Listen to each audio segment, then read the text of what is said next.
2024ஆம் ஆண்டின் ஆரம்பமே ஜார்க்கண்ட் முக்தி மோர்ச்சாவிற்கு சோதனை காலமாக தான் தொடங்குச்சு. கட்சியின் தலைவராகவும் மாநிலத்தின் முதல்வராகவும் இருந்த ஹேமந்த் சோரன் கைது செய்யப்பட முடிவுக்கு வந்ததா சோரன் ராஜ்யம்ங்கிற கேள்வி எழுந்தது. ஆனா கைதான கணவரை மீட்கவும் கட்சியை களைஞ்சு போகாம காப்பாற்றவும் ஒரு தென்றல் புயலா உருமாற தொடங்குச்சு. அந்த புயல் தான் கல்பனா சோரன், ஹேமந்த் சோரனுடைய மனைவி.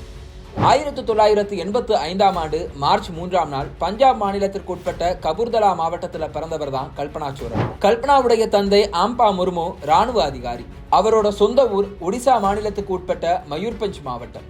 ஆனா ராணுவத்துல இருந்ததால பல்வேறு மாநிலங்களுக்கு தொடர்ந்து இடம்பெயர்ந்தாரு ஆம்பா. கல்பனாவும் தந்தையோட சேர்ந்து டிராவல் பண்ணதால ஒடிசா, ஹரியானா, பஞ்சாப், உத்தரப்பிரதேசம், மேற்கு வங்கம்னு பல மாநிலங்கள்ல இருக்கும் கேந்திரிய வித்யாலயா பள்ளிகள்ல பள்ளிப்படிப்பை முடிச்சிருக்காங்க. சின்ன வயசுலயே பல வகையான கலாச்சாரங்களையும் பலதரப்பட்ட மக்களையும் சந்திச்சு பழகிற வாய்ப்பு கிடைச்சதால இப்பவும் மக்களை சந்திச்சா ரொம்பவே நெருக்கம் காட்டுறாங்க கல்பனா. பள்ளிப்படிப்பை முடிச்சுட்டு ஒடிசா தலைநகரான புவனேஸ்வர்ல பிஜு பட்நாயக் தொழில்நுட்ப பல்கலைக்கழகத்துல பிடெக் பட்டம் வாங்கினாங்க. கல்பனாவுடைய தந்தை அம்பா முர்மு ராணுவ அதிகாரியாக இருந்த அதே நேரம் பீஸ் ஆர்மின்னு சொல்லப்படுற சாந்தி சேனாவிலையும் முக்கிய உறுப்பினரா இருந்தார்.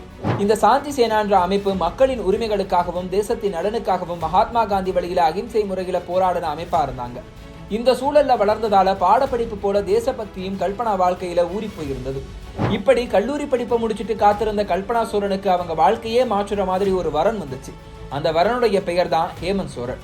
ஜார்க்கண்ட்ங்கிற தனி மாநிலம் உருவாகணும்னு போராடுனது தொடங்கி ஜார்க்கண்ட் மாநிலத்துல ஆட்சியை பிடிக்கிறதுக்கு களமாடுனது வரைக்கும் சோரன் குடும்பத்தை தவிர்த்துட்டு அந்த மாநிலத்தோட அரசியலை எழுதிட முடியாது.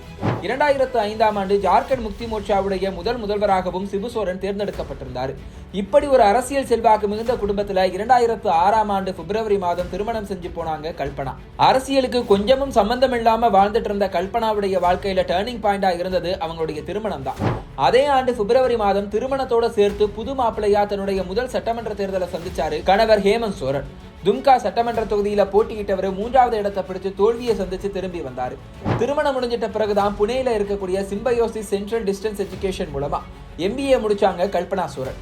கணவர் ஒரு புறம் அரசியல்ல பிஸியா இருந்த அதே நேரம் ராஞ்சியில ஒரு பள்ளியை தொடங்கி அதை கவனிச்சு வந்தாங்க கல்பனா.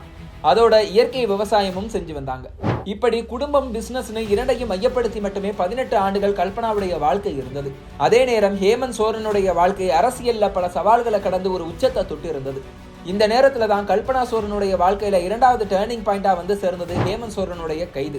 2024ஆம் ஆண்டு ஜனவரி மாதம் ஜார்க்கண்ட் முதல்வராக இருந்த ஹேமந்த் சோரன் மத்திய விசாரணை அமைப்பான அமலாக்கத்துறையால கைது செய்யப்பட்டார். மக்களவை தேர்தலும் நெருங்கினதால சோரன் குடும்பத்துடைய பொலிட்டிக்கல் லெகசியை காப்பாற்ற ஒருத்தங்க தேவைப்பட்டாங்க. இந்த நேரத்துல தான் அரசியல் என்ட்ரி கொடுக்க தயாரானாங்க கல்பனா. அதற்கேற்றாற் போல காண்டே தொகுதியில MLA-வாக இருந்த சர்ஃபராஸ் அகமது தன் MLA பதவியில இருந்து ராஜினாமா செஞ்சிருந்தார். இதனால ஹேமந்துக்கு அடுத்து கல்பனா முதல்வராக்கப்படுவாங்க. 6 மாதங்கள் இடைத்தேர்தலில் ஜெயிச்சு சட்டமன்ற உறுப்பினர் ஆவாங்கன்னு சொல்லப்பட்டுச்சு. 1997ஆம் ஆண்டு பீகார் முதல்வராக இருந்த லாலு பிரசாத் யாதவ் கால்நடை தீவன ஊழல் விவகாரத்துல தொடர் விசாரணைகளுக்கு ஆளாக்கப்பட்டதால தன் மனைவி ராப்ரி தேவியின் கைகளில் முதல்வர் பொறுப்பை ஒப்படைச்சிருந்தார். அதே போலதான் ஹேமந்தும் தன் மனைவி கல்பனா கையில பதவியையும் கட்சி பொறுப்பையும் கொடுப்பாருன்னு எதிர்பார்க்கப்பட்டுச்சு. ஆனா யாரும் எதிர்பாராத விதமா தன் அமைச்சரவையில மூத்த அமைச்சராக இருந்த சம்பாய் சோரனிடம் முதல்வர் பதவியை ஒப்படைச்சிட்டு சிறைக்கு போனார். அதே நேரம் கல்பனாவுக்கு முதலமைச்சர் பதவி கிடைக்கலனாலும் அரசியலுக்கு வர்றது மட்டும் ஊர்ஜிதமாகி இருந்தது. மார்ச் மாதம் 4ஆம் நாள் ஜார்க்கண்ட் முக்தி மோர்ச்சா அமைப்போட 51வது தொடக்க விழாவில் தன் அரசியல் என்ட்ரியை அறிவிச்சாங்க கல்பனா. தன்னுடைய முதல் அரசியல் பேச்சிலேயே சீற்றம், கோபம், அழுகைன்னு அத்தனை எமோஷன்களையும் வாரி இறைச்சாங்க. ஹேமந்த் கைதால என் குடும்பம் இன்னைக்கு கலங்கி போய் நிக்குது. நான் அழக்கூடாதுன்னு நினைக்கிறேன், ஆனா என்னால கட்டுப்படுத்தவே முடியல. என் கணவரோட போராட்டத்தை நான் தொடர்வேன்னு கல்பனா கண்ணீர் சிந்த கூடியிருந்த கூட்டமும் சோகத்துல மூழ்குச்சு. அரசியல் அனுபவமே இல்லாத கல்பனா தங்களை என்ன செஞ்சிட போறாங்கன்னு நினைச்சிட்டு இருந்த எதிர்கட்சிகள் அந்த கூட்டத்துல கல்பனாவிற்கு இருந்த ஆதரவை பார்த்து கொஞ்சம் அரண்டுதான் போயிட்டாங்க. மக்களவை தேர்தலின் பிரச்சாரத்துக்கு கூட ஹேமந்த் சோரனுக்கு ஜாமீன் வழங்கப்படாத நிலையில கணவனுக்கும் சேர்த்து பிரச்சார களத்துல பம்பரமா சுத்துனாங்க கல்பனா சோரன். மே மாதம் மக்களவை தேர்தலோட சேர்த்து நடத்தப்பட்ட காண்டே சட்டமன்ற தொகுதியின் இடைத்தேர்தலிலும் ஜார்க்கண்ட் முக்தி மோர்ச்சா சார்பாக களமிறங்கி 27,000 வாக்குகள் வித்தியாசத்துல பாஜக வேட்பாளர் திலீப் வெர்மாவை வீழ்த்தி தன் முதல் தேர்தல் வெற்றியை பதிவு பண்ணாங்க கல்பனா. இப்போ சட்டமன்ற தேர்தலையும் அதே காண்டே தொகுதியில போட்டிட்டு இருக்காங்க. ஜாமீனில் வெளிவந்து மீண்டும் முதல்வராகி இருக்கும் தன் கணவரோட சேர்த்து இரவு பகல் பாராமல் பிரச்சாரம் செஞ்சுட்டு வராங்க கல்பனா சோரன். ஜார்க்கண்டுடைய பவர் கப்பலாக வலம் வரும் அதே நேரம் பழங்குடியின பெண்களுக்கான நம்பிக்கை நட்சத்திரமாகவும் குரலாகவும் களத்துல ஒழிச்சு வராங்க கல்பனா சோரன். விரல் விட்டு எண்ணிவிடும் அளவுக்கு மட்டுமே பெண் தலைவர்கள் இருக்கக்கூடிய ஜார்க்கண்ட் மாநிலத்துல குறுகிய காலத்துல தனக்குன்னு ஒரு தனி இடத்தை பிடிச்சிருக்கும் கல்பனா அதை தக்க வச்சுப்பாங்களான்றத நாளை தேர்தல் முடிவுகள் வெளியானதும் தெரிஞ்சுக்கலாம்.